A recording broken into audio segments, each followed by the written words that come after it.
নমস্কার বন্ধুরা, কেমন আছেন আপনারা? আজ একটা কথা বলতে খুব ইচ্ছা করছে।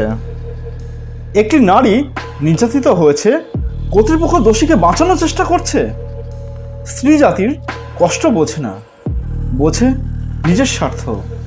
কিছু মানুষ কনফিউজড হয়ে আছেন, কোন দিকে যাবে, এদিকে না ওদিকে। কিন্তু এটা কেন হবে? সত্য যেদিকে সেদিকে তো যেতে হবে। মনে রাখতে হবে, দুর্যোধনের অপরাধী মামা শকুনি, দুর্যোধনের অপরাধী তার বাবা ধৃতরাষ্ট্র, যিনি সিংহাসনে বসেছিলেন। তার সামনে অপরাধ হচ্ছে জেনেও তিনি চুপ করেছিলেন। দুর্যোধনের অপরাধী পিতামা ভীষ্ম, যিনি প্রতিজ্ঞায় বদ্ধ ছিলেন। এক মহান ব্যক্তিত্বের অধিকারী ভগবান শ্রীকৃষ্ণ যাকে সম্মান করতেন, তা সত্ত্বেও জীবিত থাকা অবস্থায় তাকে তার বংশের সর্বনাশ দেখতে হলো। তাকে তীরের বিছানায় শুয়ে থাকতে হয়েছে। যখন তার কুলবধূর বস্ত্রহরণ করা হচ্ছিল, সিংহাসনের বাধ্যবাধকতায় বন্দী হয়ে তিনি চুপ করেছিলেন। চোখের সামনে অন্যায় হচ্ছে দেখে যদি আপনি চুপ করে থাকেন, তাহলে আপনি যতই বড় ভীষ্ম পিতামহ, যতই বড় তপস্বী, যতই বড় যোদ্ধা, তীরের বিছানায় আপনাকে শুতেই হবে। চোখের সামনে বংশের সর্বনাশ আপনাকে দেখতেই হবে। আজ আমি আপনাদের সামনে কয়েকশো বছরের পুরনো এমন একটি ঘটনা নিয়ে এসেছি, যা শুনে আপনার গা শিউরে উঠবে। আপনি ভাবতে বাধ্য হবেন, সত্যি কি এমন হতে পারে? আর এই ঘটনার শেষে আমি এমন একজন ব্যক্তির কথা বলবো, যিনি টেলিভিশন জগতে একটি সুপরিচিত মুখ, যার মৃত্যুর কারণ এইসব অশুভ শক্তিকে মানা হয়। আমি অনুরোধ করছি, শেষ পর্যন্ত অবশ্যই দেখবেন। আমি অরিত্র বিশ্বাস আপনাদের সাথে আছি। আজ শুরু করছি হন্টেড স্টেশনের 65তম এপিসোড। তাই একটা কথা বলবো, চ্যানেলটি সাবস্ক্রাইব করার পাশাপাশি কে কোথা থেকে দেখছেন অবশ্যই কমেন্ট করে জানাবেন।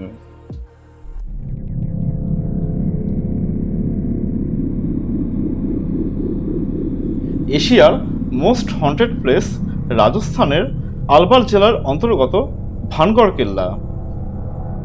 1573 সালে এই কেল্লাটি নির্মাণ করেছিলেন আমিরের রাজা ভগবান দাস। ভগবান দাস এই কেল্লাটি নির্মাণ করেছিলেন তার ছোট ছেলে মাধব সিংহের জন্য। রাজস্থানের আলবার জেলার বাইরে একটি বোর্ড লাগানো রয়েছে। এই বোর্ডে স্পষ্টভাবে লেখা আছে যে সূর্যোদয়ের আগে আর সূর্যোদয়ের পরে এই কেল্লাতে প্রবেশ করা তো দূরের কথা, আপনি রাত হওয়ার পর এই কেল্লার আশেপাশেও যেতে পারবেন না। সরকার এই বোর্ড লাগিয়ে মানুষকে সাবধান করেছেন। সেই সময় এই কেল্লাতে স্বাভাবিক পরিবেশ ছিল। এই কেল্লার ভিতরে আর এর চারিপাশে লোকজনের ঘনবসতি ছিল। পরবর্তীকালে এমন একটা ঘটনা ঘটল যে এই ঘটনাটি ভৌতিক স্থানে পরিণত হয়। এর পরিণতি হয়েছে এই কেল্লা আর এর চারপাশের অঞ্চলগুলো জনবসতি শূন্য হয়ে যায়। ভানগড়ের এই কেল্লার ইতিহাস কি? কেন এই অঞ্চলকে ভৌতিক এবং আতঙ্কের জায়গা বলা হয়? রাজা মাধব সিংহের কেল্লাটি বিশাল আকারে তৈরি করা হয়েছিল। সে সময় এই কেল্লাতে প্রায় 10,000 মানুষ বাস করত। 3 দিকে পাহাড় দিয়ে ঘেরা এই কেল্লাটিতে খুব সুন্দর শিল্পকলা দেখা যায়। এছাড়াও এই কেল্লাটিতে ভগবান শিব এবং হনুমানের প্রাচীন মন্দির আছে। কেল্লাটিতে 5টি দরজা আছে আর তার সাথে একটি মুখ্য দরজা রয়েছে। এই কেল্লাটিতে যে মজবুত পাথর ব্যবহার করা হয়েছে তা আজও অক্ষত অবস্থায় আছে। ভানগড় কেল্লা দেখতে যতই সুন্দর, তার অতীত ততই ভয়ঙ্কর। ভানগড়ের রাজকুমারী রত্নাবতী তার নামের মতোই খুব সুন্দর দেখতে ছিল। সে সময় তার রূপের চর্চা পুরো রাজ্যতেই ছিল। বিভিন্ন রাজ্য থেকে প্রতিদিন তার জন্য বিয়ের প্রস্তাব আসত। তা সেই সময় রাজকুমারীর বয়স ছিল 18 বছর। এই রাজাদের ছাড়া এমন এক ব্যক্তি ছিল যে রাজকুমারীকে খুব পছন্দ করত, যার নাম ছিল সিনথিয়া। সে ছিল একজন তান্ত্রিক আর কালো জাদুর মহারথী। প্রথমবার যখন সিনথিয়া তান্ত্রিক রাজকুমারীকে দেখে তখন সে তার প্রেমে পাগল হয়ে যায়। সিনথিয়া তান্ত্রিক রাজকুমারীকে তার জীবনে পেতে চাইত, কিন্তু সে জানত তার রাজকুমারীকে পাওয়া এত সহজ নয়। কারণ কোথায় রাজকুমারী থাকেন মহলে আর সিনথিয়া তান্ত্রিক থাকে শ্মশানে। তাই সিনথিয়া তান্ত্রিক রাজকুমারীকে পাওয়ার জন্য যা করলো তা হয়ে দাঁড়ালো এই জেলার সর্বনাশের কারণ।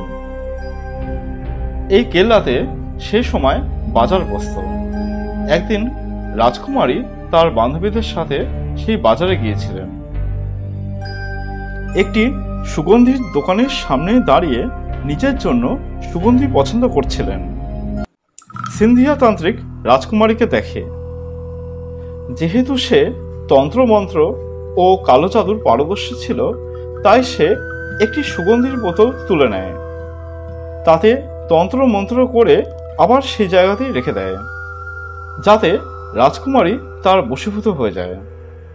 রাজকুমারী সুগন্ধির বোতল নিয়ে তার মহলে চলে যান। রাজকুমারী যখন তার মহলে প্রবেশ করবেন তখন তার বান্ধবী তাকে বলেন, একটা অপরিচিত ব্যক্তি হয়তো এই বোতলে তন্ত্রমন্ত্র করেছে। তার বান্ধবী তাকে কালো জাদু করতে দেখেছিল, কিন্তু ভয়ের কারণে সে কিছু বলতে পারেনি। রাজকুমারী যখন কালো জাদুর কথা জানতে পারেন তখন খুব রেগে যান। রাস্তায় থাকা একটি বড় পাথরের ওপর বোতলটি ছুঁড়ে দেন। পাথরের উপর পড়ে বোতলটি ভেঙে যায় আর সব সুগন্ধি পাথরের উপর ছড়িয়ে যায়। সুগন্ধির মধ্যে থাকা কালো জাদুর প্রভাব সেই পাথরে চলে যায়। সেই পাথরটি তান্ত্রিকের দিকে নিচে থেকে দ্রুত এগোতে থাকে। আসলে ওই তান্ত্রিক এমন একটি বশীকরণ করেছিল যে ওই সুগন্ধি যে লাগাবে সে ওই তান্ত্রিকের দিকে দ্রুত চলে আসবে। বড় পাথরটি দ্রুত এসে তান্ত্রিককে আঘাত করে। পাথরের তলায় চাপা পড়ে তান্ত্রিকের মৃত্যু হয়। মরার আগে তান্ত্রিক অভিশাপ দেয়, রাজকুমারী সহ এই কেল্লাতে থাকা সমস্ত ব্যক্তি যেন খুব শীঘ্রই মৃত্যুবরণ করে, আর তাদের আত্মা যেন চিরকালের জন্য এই কেল্লাতে ঘোরাঘুরি করে। এই ঘটনার কিছুদিন পরে ভানগড় ও তার কাছের রাজ্য আজবগড়ের মধ্যে যুদ্ধ হয়। আজবগড়ের সেনা অনেক বেশি শক্তিশালী ছিল, যার জন্য আজবগড়ের সৈন্যরা ভানগড়ের কেল্লার ভিতরে প্রবেশ করে কেল্লাতে থাকা সব পুরুষ, মহিলা এমনকি বাচ্চাদের নৃশংসভাবে প্রাণনাশ করে। এই নরসংহারে রাজকুমারী রত্নাবতীও বাঁচতে পারেননি। এই ভয়ঙ্কর হত্যাকাণ্ডের পরে এই কেল্লা শ্রাপিত হয়ে যায়। এই ভয়ঙ্কর হত্যাকাণ্ডের পরে ওই সব অসহায় মানুষের আত্মারা এই কেল্লাতে ঘুরতে শুরু করে। আজও এই কেল্লার আশেপাশে থাকা মানুষজন তাদের কান্নার শব্দ, চেঁচামেচির শব্দ শুনতে পায়।